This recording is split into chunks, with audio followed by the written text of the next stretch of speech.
So here we go. Let's begin our Blackline Live training. So if we look over, this is the introduction.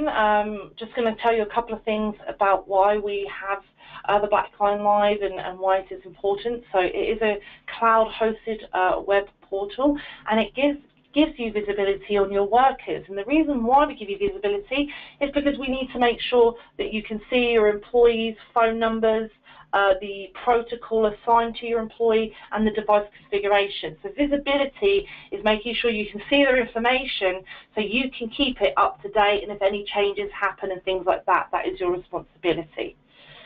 Now, we are going to be going through accessing your account settings, your address book, device users, configuration, alert profiles, managing alerts, and location beacons.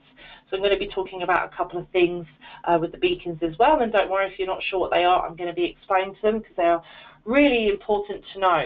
So just before I get into it, it's really important to understand that your responsibility is making sure that your contact information is up to date, your device user information is up to date, and you're making sure that you're assigning devices and your emergency protocols.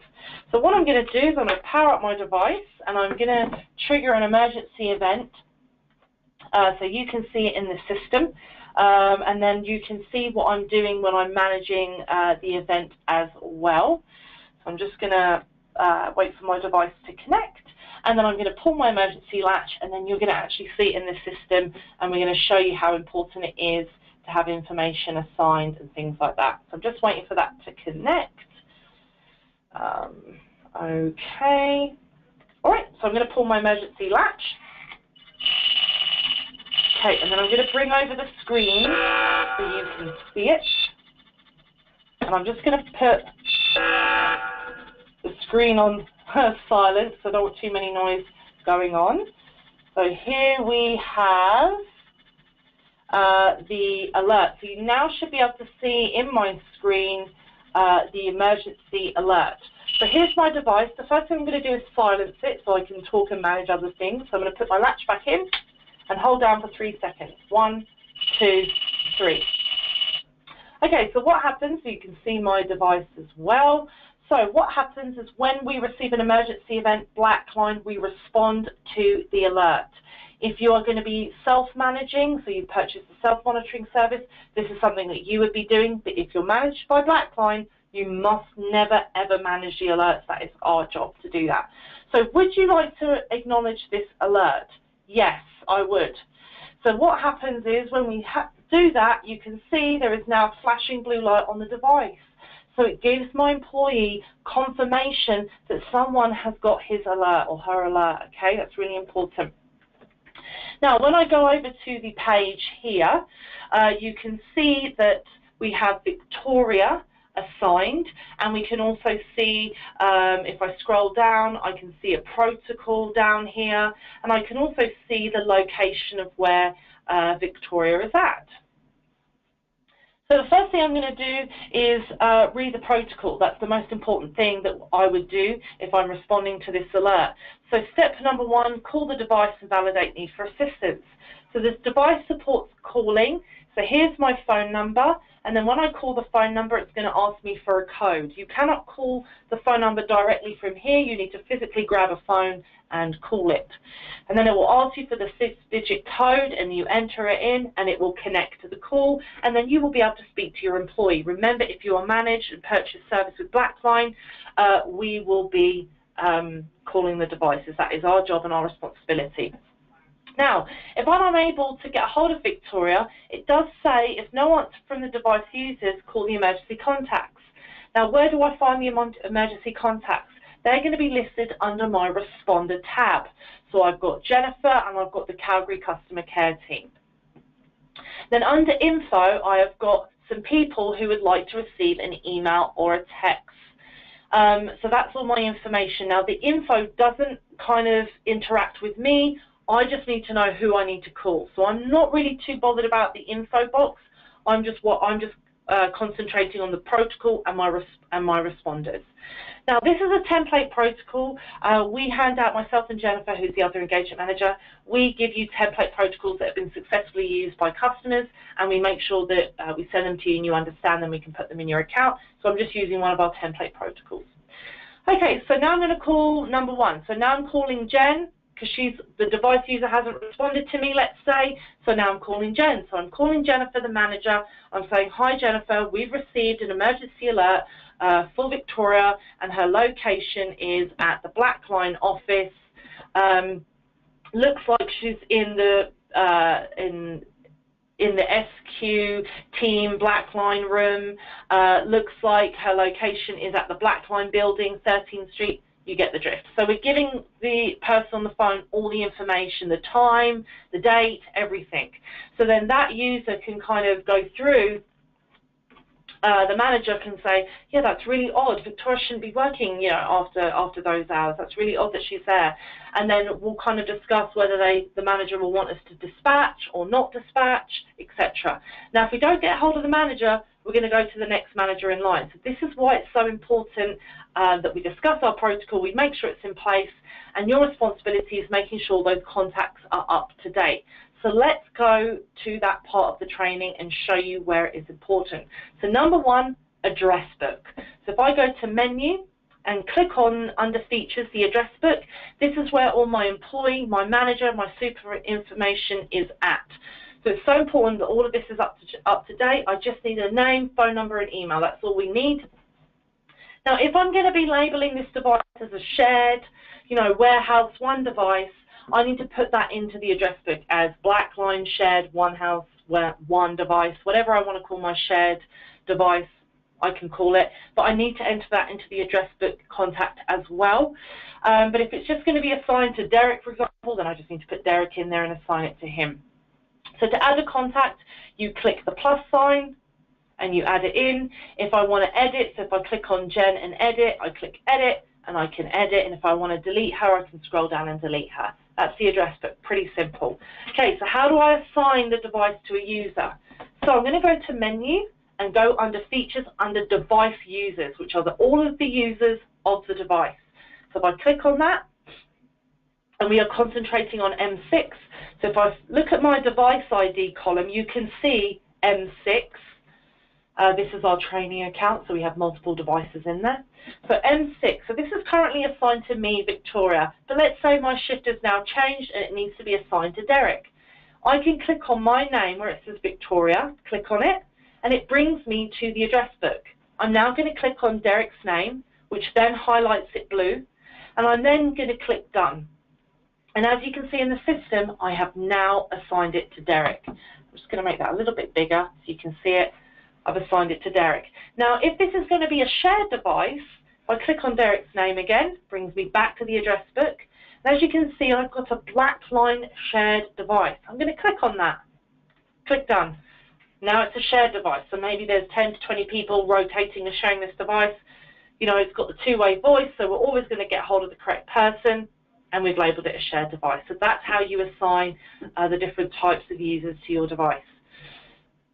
Okay, so now what I'm going to do is go to the M6 alert profile. So the alert profile is basically all of your protocol information, the responder information that I showed you. And as you can see, I clicked on it. I went over that a bit quick. So if I go back to my device user page and see under alert profile column, I can click on my M6 alert profile straight from here, or I can create one. So if I go to menu and go under features and alert setup. So these are the alerts that you would like to set up. So who are we calling? The protocol, notifications. So if I click on alert setup, now I've got all my profiles. So for example, if you've got me, just your one employee, then I'm just going to create a profile called Victoria's profile or escalation protocol. We're going to, your engagement manager, so myself or Jen, will get your protocol in there, and you'll add in your emergency contacts and notified contacts.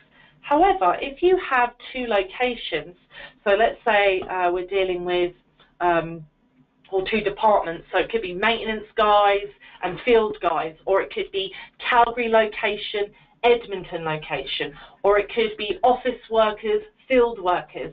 Either way, if those 2 profiles, maybe you have 10, but if any of the response contacts start to change, so for example, I've got 123 for Calgary, and then I've got a different 123 for Edmonton, now you need 2 alert profiles, because you need 5 devices in this one for this profile, and then you need 5 devices in this one for that profile.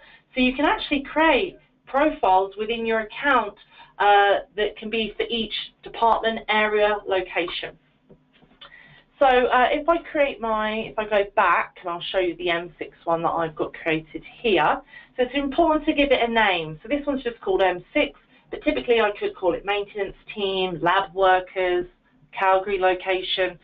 And then myself or Jen will make sure that the correct protocol is in place. You don't need to worry about the protocol. Then if I go down, now this is where your kind of role, this is one of your responsibilities, so take note. Emergency contact, so we need to know who we're calling.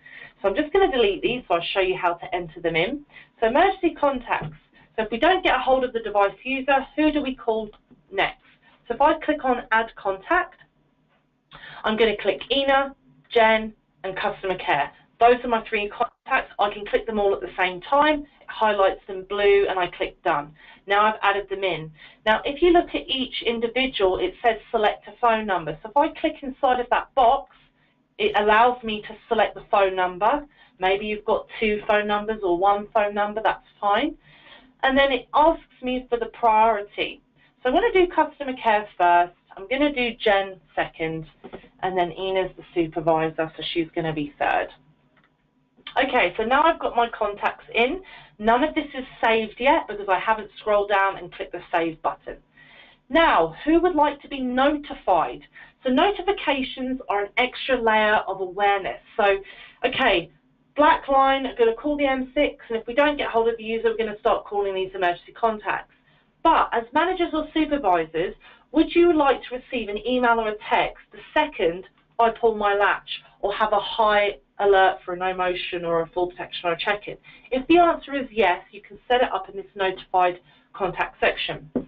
So if I click on Ina, here I'll just delete these and start again. So notified contacts, I'm going to select Ina and Jen. Click done, so I've added them in. Now I'm going to do Jen with a text and Ina with a text. Or maybe Ina has an email and Jen has both. I can select whichever contact method.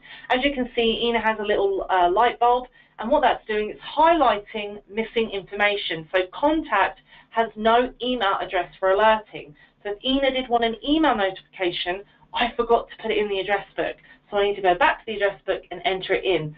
But I don't need to delete Ina out of the alert profile. I can leave her in there, click save, go back to the address book, add in the email, and then it's automatically filtered in.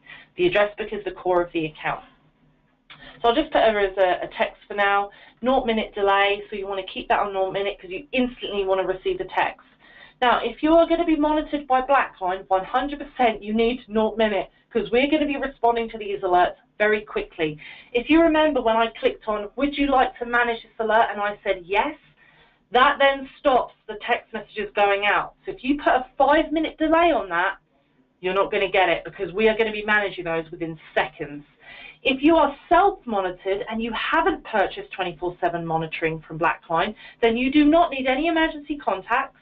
All you need are your notified contacts, and what you can start to do is start to tier them down. So for example, you could do a setup like this. So this is only if you're managed by yourself. So if Jen doesn't receive the text notification within 5 minutes, it sends to Ina, and then Ina has 5 minutes to respond, and then the Calgary customer care team have 5 minutes to respond. So you can actually layer it down if you're self-monitored, or you could have everyone at 0-minute delay, and it's kind of like first come, first serve. So that's the difference between the service. But if you're managed by Blackline, leave it at 0 minutes, otherwise you will not get a text message. Okay, so I'm going to put those contacts back in quickly. That's what we had. So put those in. I'm just going to click 2. You can see I'm clicking away here very quickly. It's very easily to manage. Now, what are the alerts that we're managing? So this does not control what is turned on the device. This is us saying, what alerts would you like to manage? So if I go to Let's have a look here. So the emergency alerts are SOS, fall detection, no motion, and check-in. So those are the alerts I'd like to manage. I'm not going to select any admin style alerts because we can manage them in another place. Then I want to click Save, make sure my devices are in there, click Save. And if they weren't, you can click on Add User, okay? Add User, and that will enter it in. So as you can see, it said Profile Updated, which means now my profile is updated. So if I go back to my menu and go back to my device user page, you can see my N6 alert profile is still there. So now I've kind of already set everything up. If I ever need to manage anything, I don't need to go the long way around. I can just go to the device user page, click on N6 alert profile, it opens it up, and I can say, yeah, Ina's left the company, delete Ina, she's left, she's no longer with us, click Save, and I've just deleted Ina out of the profile. So that's how easy it is to manage that profile. Okay, we're almost done, just another couple of minutes of your time. So now I'm going to go to Menu and Device Users, and I'm going to go to the Configuration Profile. So under Configuration column, I'm going to go down to M6, and I've already created an M6 device configuration, and so have you. So I can go Menu, or I can click straight here. So I'm going to go Menu, I'm going to go the long way around. Menu, Device Configuration.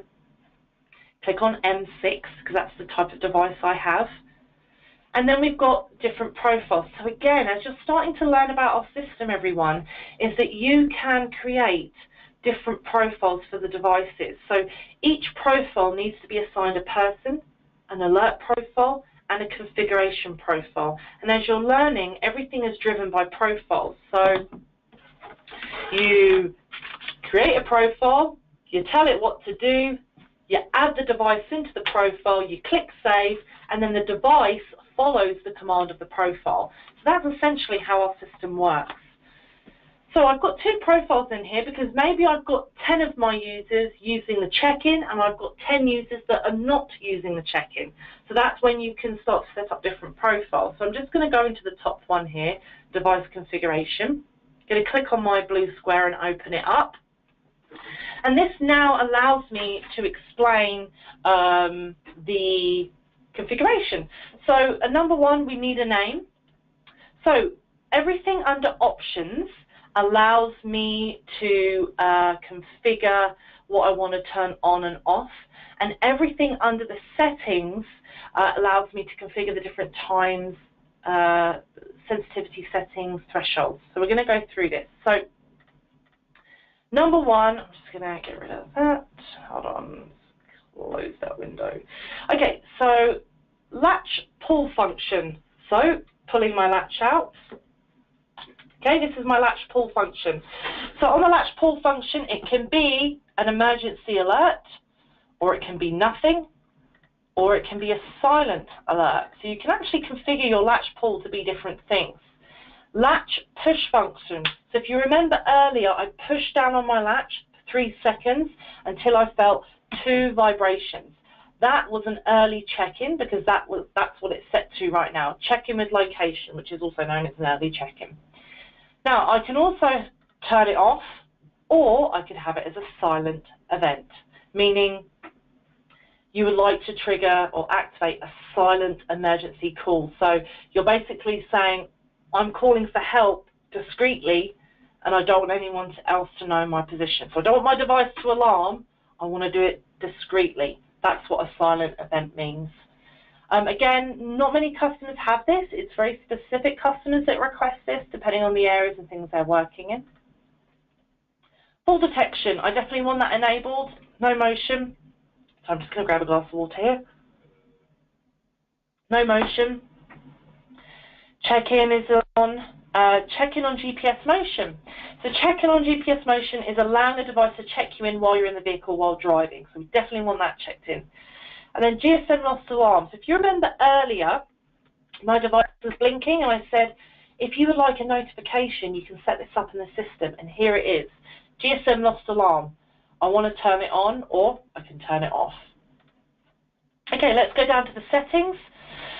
So no motion timer, 5 minutes. So how long do you want your no motion the best way to think of it is how long do you want your employee to be man down, lying down, not moving before it raises awareness? So 5 minutes is pretty the standard for most companies. If you put it to 20 minutes, your employee is going to be lying there, not moving for 20 minutes before it sounds the pending alarm, and then he's got that amount of time to acknowledge it before it escalates. So this is a really kind of important time that you're adjusting. Now I'm going to move straight down to no motion sensitivity because we have a sensitivity setting in the device. So if I go down to no motion sensitivity, 85%. So just so you know, the higher you take your sensitivity, the less it's going to go off. So for example, if I'm sitting at a desk and my no motion keeps going off and our standard setting is 75%, what I can do is, if my employee says, you know, my device keeps going off when I'm sitting still, number one, I want to ask them, where are you wearing it? Are you wearing it on the hip or the chest? Because if it's on the desk, then that's why. So if they're wearing it on the hip or the chest, I can say, yeah, I can definitely help you, employee, by increasing your no motion sensitivity, and I'm going to put you to 80%. So let me know how you get on. Same with the fall detection. If your employee keeps getting a lot of false fall detections, you can tweak it up higher to make it less sensitive. So I can put that to, usually our typical setting is 35, so I can put it up to 40% and see how my employee gets on with that. Now if I move back up to the top of the screen, we have our check-in. So would you like an hour check-in, a 2-hour check-in, or maybe you just turn the check-in off? It's up to you. But if you do an hour check-in, how long before the device activates to a high missed check-in alert? 15 minutes. So that's giving your employee, remember this pending alarm. So if this was a check-in, you would now be giving your employee 15 minutes to check in. We want to keep it 50 minutes or higher to prevent false alarms and false dispatches. Just checked in. Okay, if we go down to alarm acknowledgement, this is the fall detection and the no motion. So as you can see, we're giving the employee 30 seconds to tell the device you're okay. So the device does all the hard work. All the employee needs to do is press down on the latch once to tell the device okay. Typically, most companies go with 30 seconds. Now, if you remember, we were talking about GSM lost alarm. So if I go down to GSM lost alarm, here it is, 5 minutes. So if my device has been flashing for 5 minutes, it will then alarm me and let me know. If we go down to the low battery, it's at 20%. If you want to take it up high, you can. 20% is roughly giving the employees a couple of hours on the device. GPS motion cutoff speed, we want to have at the lowest speed possible so it can detect when you're driving. And then we always want GPS plus beacon or just GPS. But if you have a beacon, which I'm going to introduce you in a second here, we want to have GPS plus beacon. So there's my device. If my device was not in this profile, you wouldn't see a device to configure. So you need to always make sure your devices are added into your profile. So add device, click on it, highlight it blue, click done. It's in there, click save. I have just configured this M6 profile. Okay, so let's go back to the beacon. Now I would like to explain a couple of things to you. So I'm just going to raise another alert in the system just to show you here. I'm just going to silence that because I want to show you some beacon information. So I'm going to click on my alert. So would you like to acknowledge this alert? Yes. Gives the blue light. And now we're going to see the location information. Okay, so before we go into this, I just want to show you a couple of things that I'd like to discuss on the beacon. So location beacons, what are they? What do they do? Do you need them as a manager?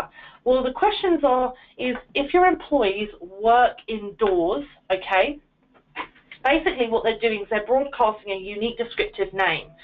So for example, the beacon is inside of a building to show where your employee is. So if you have a lot of buildings that your employees work in and there's a lot of different layers and floors and rooms, and it's like, well, when we go inside of a building, typically we lose GPS. Okay, and that's not anyone's fault. It's just when you go inside of a building, if you go in the basement, you go in a car park, you know, right down at the bottom, you lose GPS. So if you lose GPS, there's a couple of facts to know whether you need them. So if it's just a really small building and you go in there and you can hear the device and you can find your employee within 30 seconds, you're fine. If you cannot find your employee within 30 seconds inside of a building, that's primarily when you would need a beacon. So what do the beacons do and how do we set them up? So with a beacon, you select the beacon's location, you review the placement, and then we get it installed, and then we add it to your account.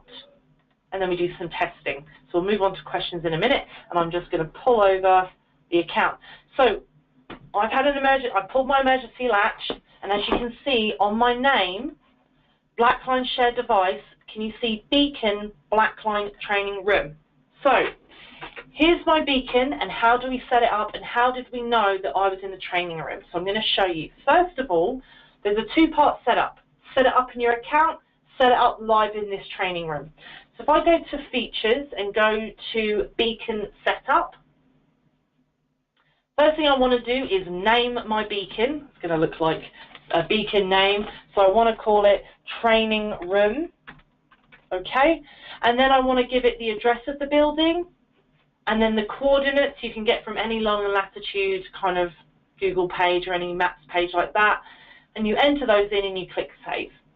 Okay, then what's going to happen is you're going to see a pin appear on the map. Now I'm going to click satellite view because I know our building very well, and that is not the training room, right? Because I've given the beacon the address, etc., and it's just said, okay, this is the address of Blackline, here you go. But that's not the training room. I know the training room is down here. So I'm going to drop the pin on there, click save. Now the beacon is in the training room. If you have floor plans and you want to add them in, we can upload floor plans into the account, and then we can start to add in some layers and floor plans and get a lot more descriptive and a lot more detail. But for this, one device, one building, I don't need a floor plan. Okay, now the setup installation for the beacon. So number one, there is a back bracket that you can release off your beacon. This back bracket is awesome because all you can do is, all you need to do is you can zip tie it through the holes in there. You can drill it onto the wall here. You can get a wood box and then attach to the wood and then put that on the wall, zip tie around a pillar, whatever you need to do. But this is the guy you do it with. You don't drill holes into the actual beacon. You need to do it with the back bracket. So once I've installed that, I'm just going to click this back on here. There we go. So once I've done that, I'm just going to bring this up a little bit closer. So once I've done that, I need to turn my beacon on. So there we go. It's now on. And then I would clip it in to my bracket and put it on the wall. It needs to be human height, and it needs to be able to look into the wall. If I had a pillar here, there is no good me putting it in front of the pillar.